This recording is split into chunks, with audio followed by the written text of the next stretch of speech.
Casey, and I have a crush on food. And today I have a crush on homemade chocolate pudding.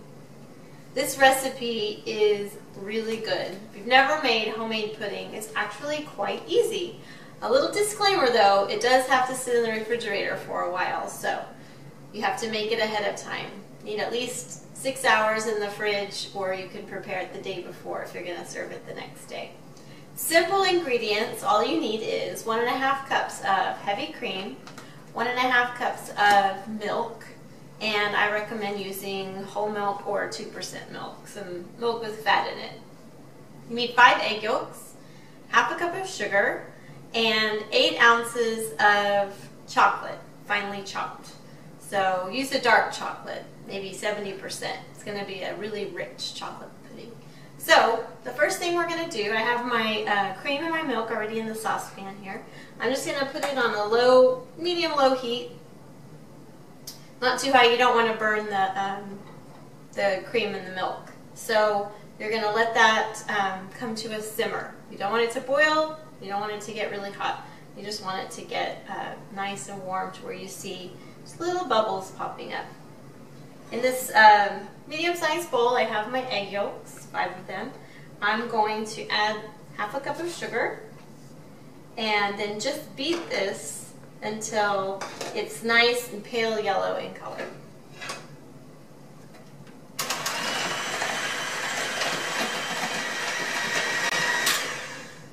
Okay, so just set this aside, and once the cream and the milk are simmering, then we're going to put these two together. So we'll do that when the milk is warm. Alright, so got it nice and warm, the cream and the milk. Just take it off the heat, and we're going to put the egg yolk and sugar mixture in here. We're going to whisk these together and put it back on the heat. And that's kind of how you make the mixture a little bit thicker.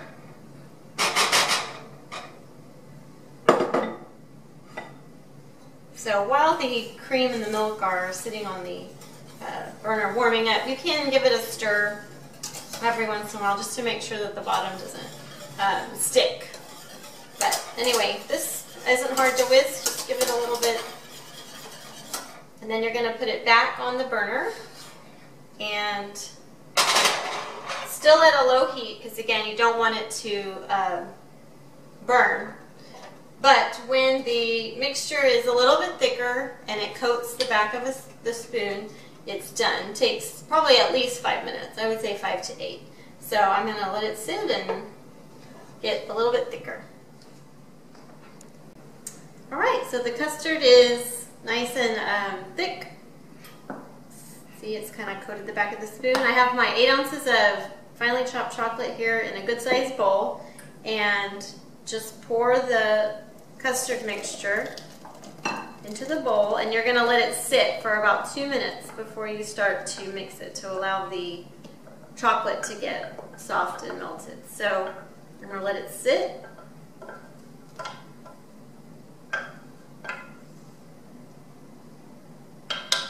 And we're almost done. Just want to make sure that you've got all the chocolate bits melted and incorporated in here. And while it's sitting in the refrigerator, we're going to cover it with plastic wrap and press it down onto the surface of the pudding, and that prevents film from developing. So it'll be nice and smooth once it's ready to serve. Oh yeah, that looks great. Okay. So grab your plastic wrap and just kind of set it over the top of the bowl and press it down.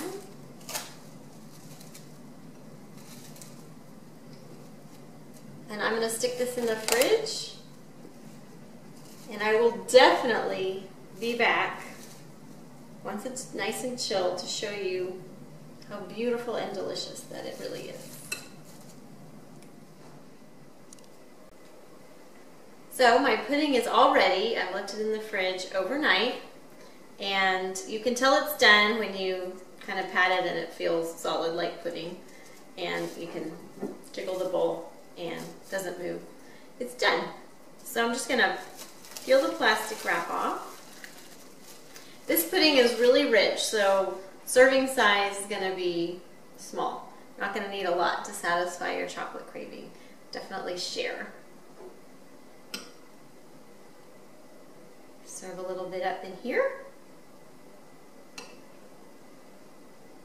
I like to serve it with whipped cream that I whip myself, and you could even put some chocolate shavings on the top to make it look fancy if you have guests, or just for your family. Your family likes it when you do something fancy for them. So I hope that you think twice before you buy store-bought pudding and you try my homemade chocolate pudding. It's delicious.